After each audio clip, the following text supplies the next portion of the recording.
Okay, we're recording. Well, everybody that's subscribed, thank you for subscribing if you have. Thanks for checking out the videos. Let's, I'm going to prove how awesome of a YouTuber I am. I thumbnailed one video that's posted, one video that's processing, and it was a thumbnail of a poem that I'll discuss in both videos. Well, mainly the first one, but it's relevant to the second one, the longer video. And with the editing and reshoots, I never read the actual poem in either one of those videos. That's, I wouldn't change it for the world. But for those out there that might have wanted to hear the actual poem be read, it's that I clipped it out of the first video. And I'll do it in this one.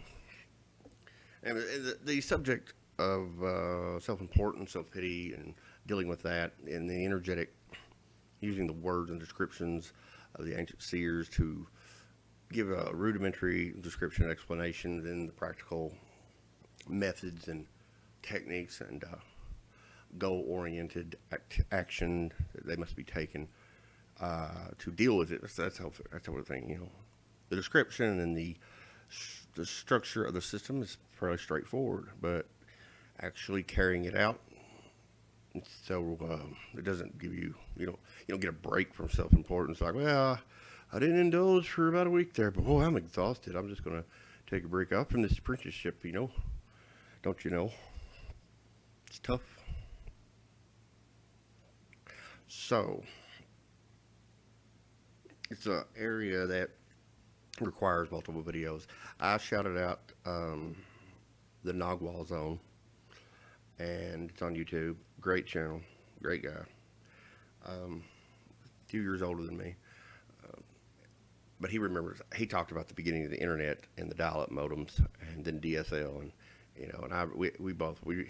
and I remember the days of the dial-up, and you click on your local phone company. And it was the modem would start, and then the bit rate. I mean, it was so slow. Those were the days. Those were the days that Art Bell was on the air, and the weed wasn't stronger, but we really didn't care. So this is a poem that kind of encapsulates what I've been writing about for the last 5 days or whatever. I've done a large article for Seldom Dreams website, and then a separate piece that I put on my blog and upload to Facebook groups and stuff.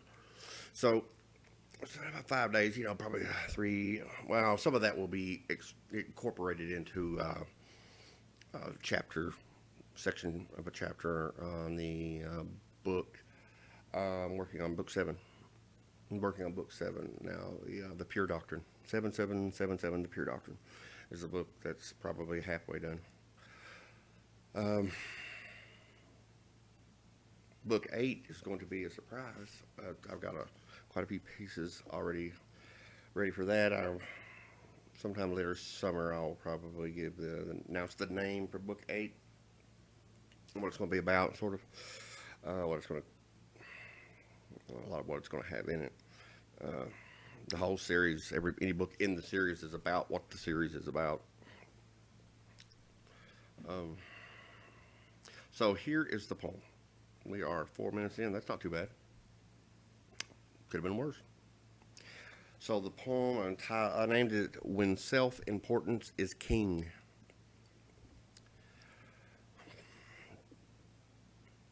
King Importance, we must call him, upon having took his throne. Page Pity was he once called, now a monster fully grown. A queen named Victim Maker, his wife and closest friend. Only fools feel their kingdom, where they'll rule until the end. The fools are all called self here. Before their mirrors they waste away, staring long at false reflections that drain out life force every day. I've found a way to chance escape from madness kingdom you will see. Become the hunter known as folly. I'll starve him dead, this enemy. In the mirror awaits our vampire. Life compels for us to make, to drink our soul across attention, who saves ourselves from this fate. The nemesis is hunted by each minute of every hour, a path for hunter folly fools. We gain the freedom by our power. And so we do a breakdown. So title, when self-importance is king. In most people's lives, self-importance is king. It is the force exerted upon them, leverage, pressure. They indulge. They cannot help but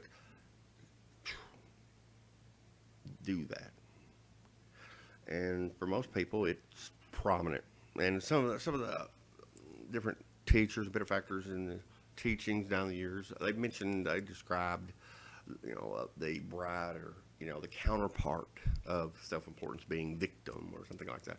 Basically, and self-pity, self-importance, victim. This is all, this is the diabolical substance of that force upon you and how it acts out for you to relinquish energy to the self-image. So king importance, we must call him. So it's basically, it's taken the prominent position in the aspect of it, most people. And upon having took his throne, so it is basically, it's entrenched. It's very entrenched with the solidified identity of the self, the selfness, and the self-image that's been created over many, many years. Page Pity was he once called. So that's a reference to, Page will become, can become a king, not always, but, a lot of times, pages, knights, these do become kings. And so at one time, the self-importance was smaller. It was much smaller. The person was smaller, younger, but it grew and grew and grew with the self-image. A queen, now a monster fully grown. Okay, yeah, well, it's established itself horribly. It's like speaking to like a very someone with everybody's self-importance is for them is a horrendous mountain that has to be moved. But there are people that have mountains that just dwarf. It's and almost, it's an aberration on an aberration. Everybody's is, but there are individuals that just. Oh, okay. Speaking of which, that brings me to Carlos. Now, I'm not saying this to disparage Carlos, but I'm sure he would agree if he was here. So, Don Juan, being a man of knowledge and a seer, he very close and connected to silent knowledge and direct energetic facts and reading the omens and being very aware and knowing how to function in the world of living energy and so on. Had that extra capacity to see energy directly and everything. So when he was indicated that this guy at the bus stop was going to be Prentice, he was a very experienced man of knowledge. So there was no objection. There's no objection. There's no no objection like, you do, like this obviously, a person not from Sonora, dressed probably more, American. Of course, Don Juan probably he sized him up very quickly.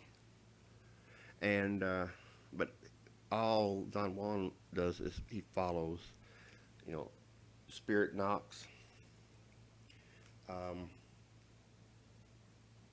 and you just go with it. This is the indication. There's confirmation. This is the, this is where you're the one, and no matter, there's no.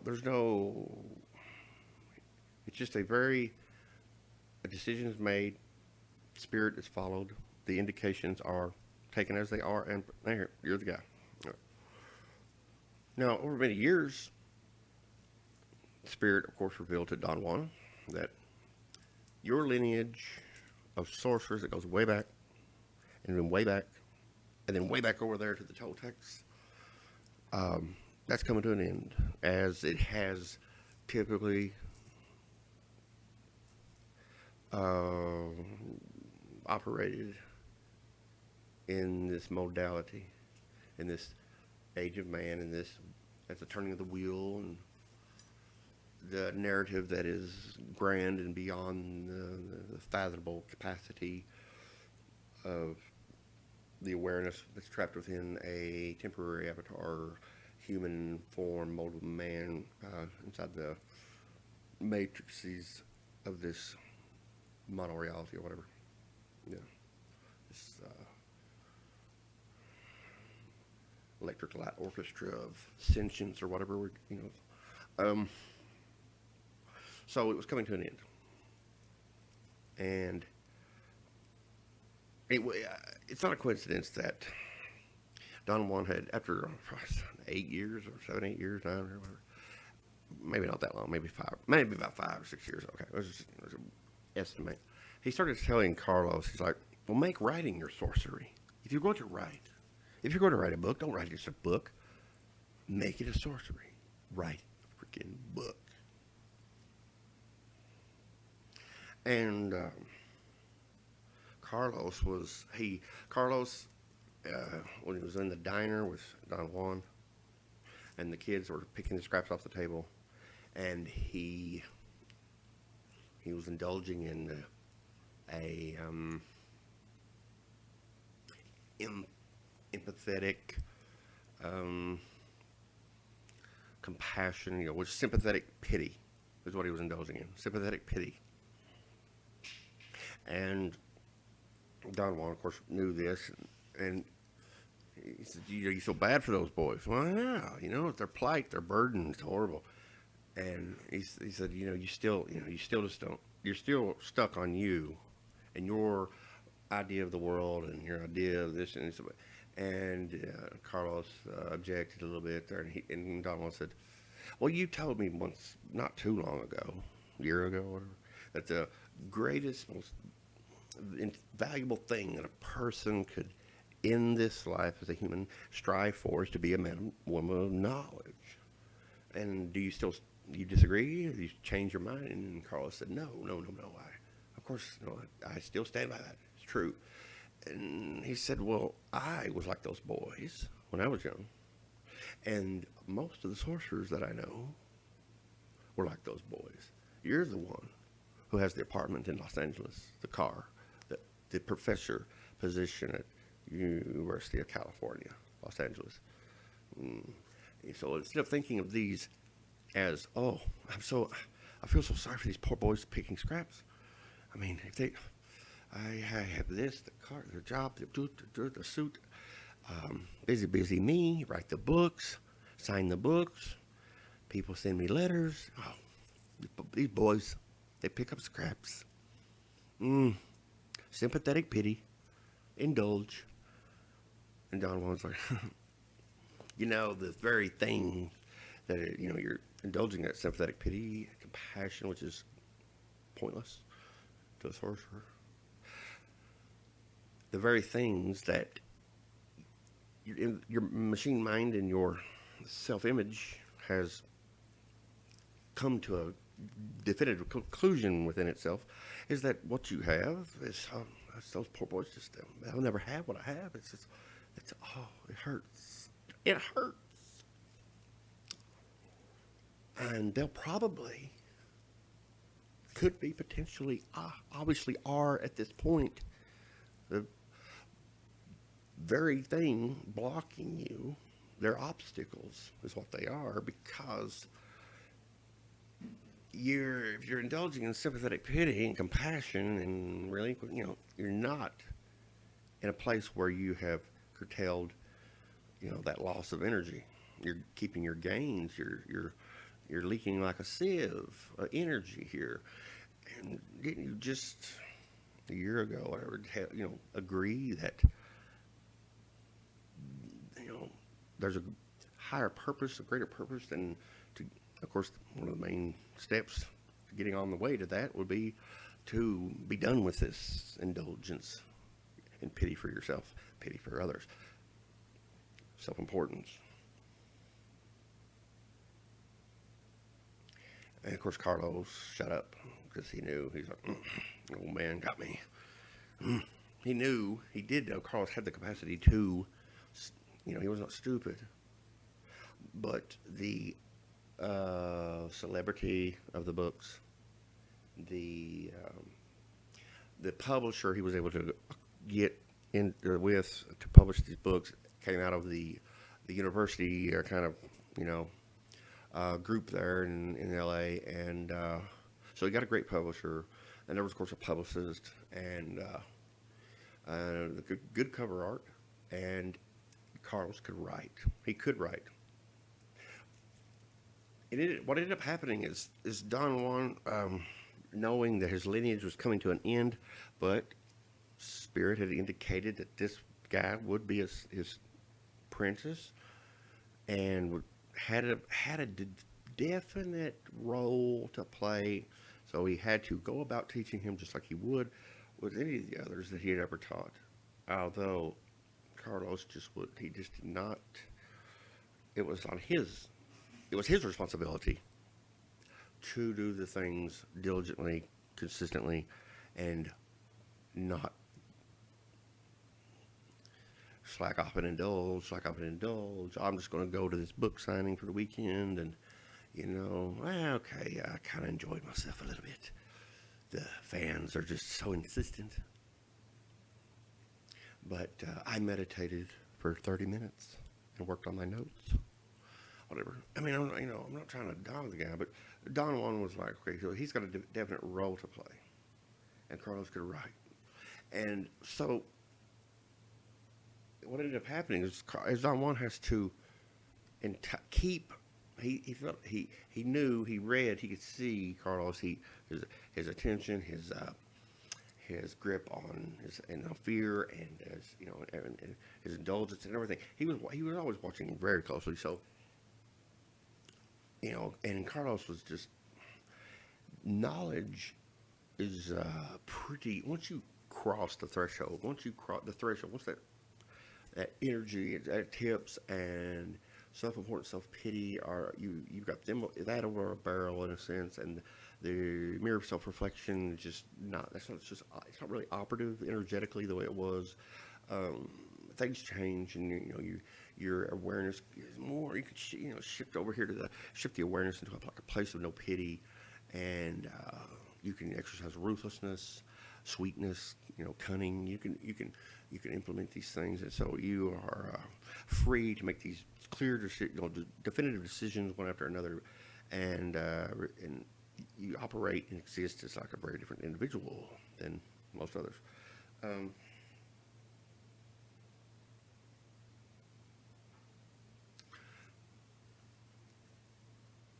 Carlos, I don't want to have to watch him close because he was a lot of at certain points was just right there at the threshold, right there being shown things that if he hadn't even really curtailed his self-importance, it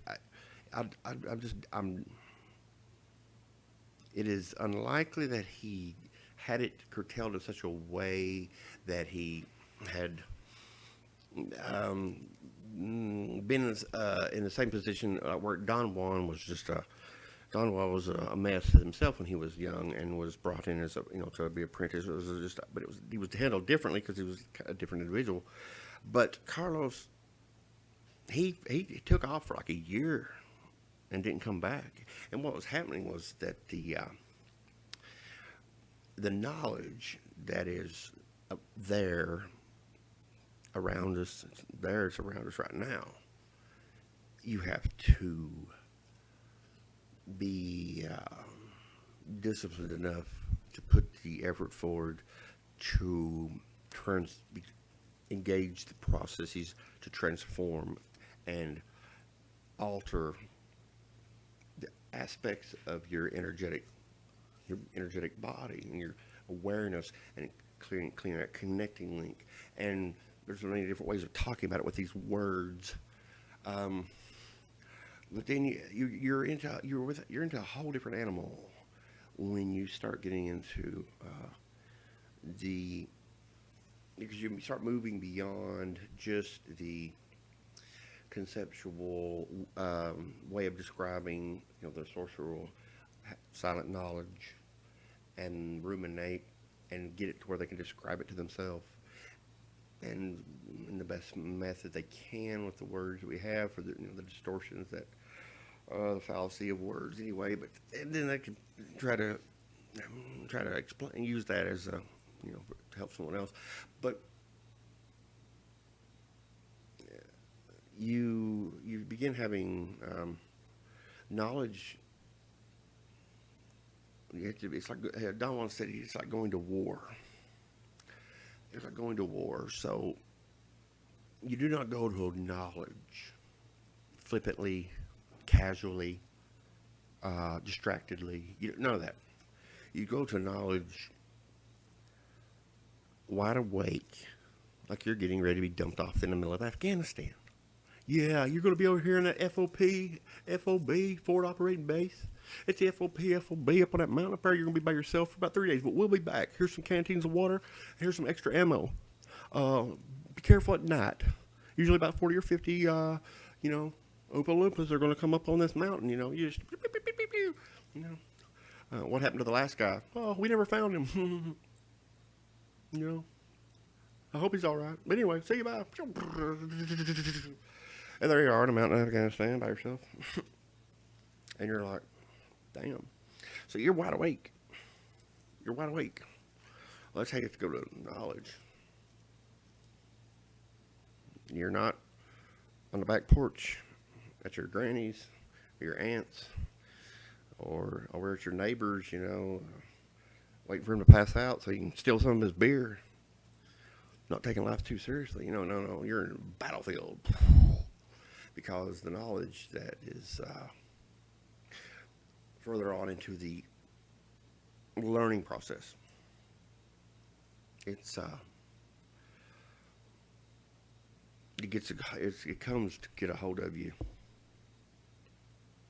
And Don Juan has his energy body.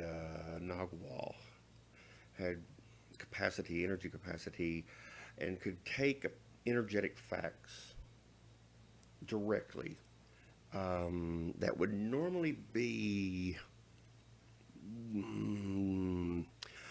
not damaging, deleterious. Take them directly. Just take energetic facts that, for a lot of people, even in his own sorcerer's party, that's not going to be advisable to maybe, but he could take them without detriment to his being. And it was simply because of a portion of additional energy. And it softened the blow of the abstract, which is energy. It was a brick hitting a pebble, or a brick hitting a half brick. You could tell, it's like, well, that half brick, it didn't hardly move. You're getting into kind of a esoteric volume concept, but anyway. Now, we'll finish the video. Finish going over this poem. So it goes on down here to a queen named Victim Maker, his wife and closest friend, because victim, self-pity, self-importance, essentially one force, one leverage, but it just operates in different ways depending on how it's coming at you. Maybe in the morning you need a low blow. What gives you the low blow? Maybe in the evening, afternoon, you need hit in the head. What'll hit you in the head? Whatever's happening here for you to indulge it, it'll give it to you. It'll give it to you good. Every day. Only fools fill their kingdom, where they'll rule until the end. So this is people brought up, self-image develops. Everybody's trapped. And of course, Don talked about the reason for and the theories that they had, or the purpose of self-importance, self-pity, this becoming a thing as the selfness, and as it became, it was a energetic. It was kind of like a pressure mediation aspect of identity and the function of awareness. So you got awareness functioning, and you have this. You have identity established for coherence and reason, tonal, and then you have to have this pressure mediation thing going on. You know, it's like an energetic mechanism of sorts, and it's where it kind of comes in. Maybe self-preservation or something. Group hierarchy dynamics. So it come into play for a reason, but it has to be consciously and with understanding dealt with. Before their mirrors, they waste away. Oh, the fools are all called self here. So this is right here. These fools of the kingdom, all called self. It's all the people, everybody that has the self-image. Before their mirrors, they waste away. Mirror of self-reflection, staring long at false reflections that drain out life force every day. And this is what happens. You don't keep your energy. Eventually, old age of the body, you run out of time. I've found a way to chance escape. From madness kingdom you will see. Become the hunter known as folly. I'll starve him dead, this enemy. So this fool has an idea to get out of this wicked kingdom. And the hunter, become the hunter known as folly. That's a reference to, well, at the time I was writing it, that had to do with what I spoke about in the last video, which was you can rid yourself of self-importance, be in a place of no pity, good for you, but beware of these other people who expect you to behave the way they expect you to behave. And when you don't, it activates that zombie back brain, that deep brain, zombie part, like, the zombie brain's kicked in now, you can see it. And they're just like, you should react differently. And then another one just start coming together like zombies, and not even in the conversation, just start drifting over. It's like, yeah, here they go. These automaton NPC zombies,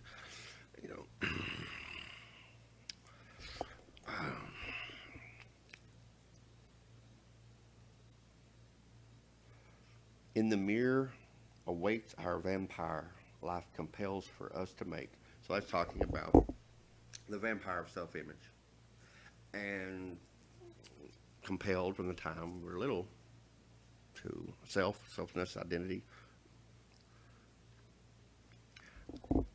And to drink our soul across attention. And it has to do with pulling the energy relinquished to attention. And the word inner silence precludes the attention from being given the alignment and capacity to let that energy out. Is what is in the inner silence. There's an active alertness, a perceptive alertness on everything, wind, trees, birds, and so it is. Attention is you still have your attention where you want it to be, and the energy is not leaving, and that's it.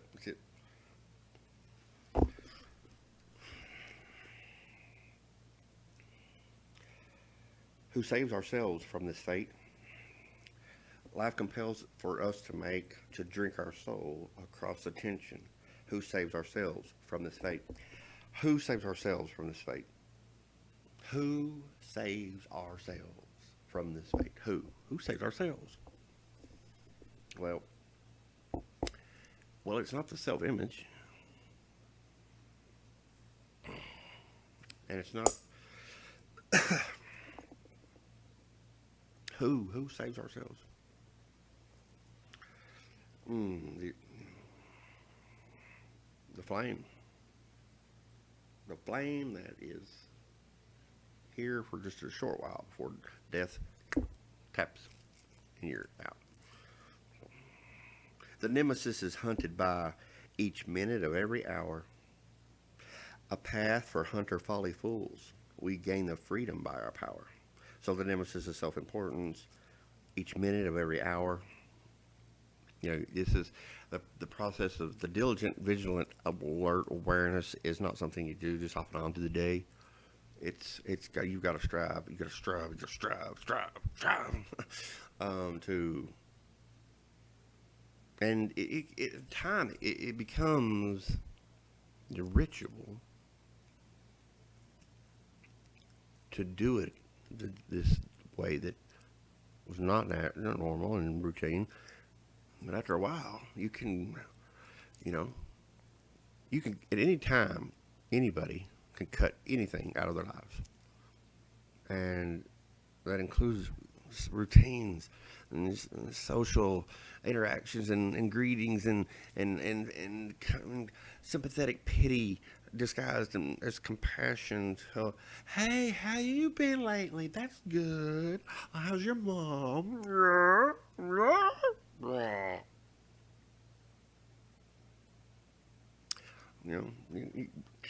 cut that out of your life. Chuck it. You ain't wearing them clothes. You ain't never gonna wear them clothes. Get rid of them. I'm just saying. So a lot of people have liked that, and that poem I wrote that 20, 24, 28 hours ago, 30 hours ago. Yeah, they come together fast. These poems, they come together fast. We're at 31 minutes. That's another half-hour video. Algorithms at the tubes is just going to love my stuff. Yeah, I get this fresh algo content. Yeah. I'll talk to the AI. We're tight. All right. Thanks for checking out the video. Give it a thumbs up. Call me crazy. Tell me I'm ugly. My hair? No. I don't own a comb. They're evil. That's indulging. Comb your hair. I don't pity my hair, fool. Kidding. All right. I'm Addy. Namaste. Thanks for watching.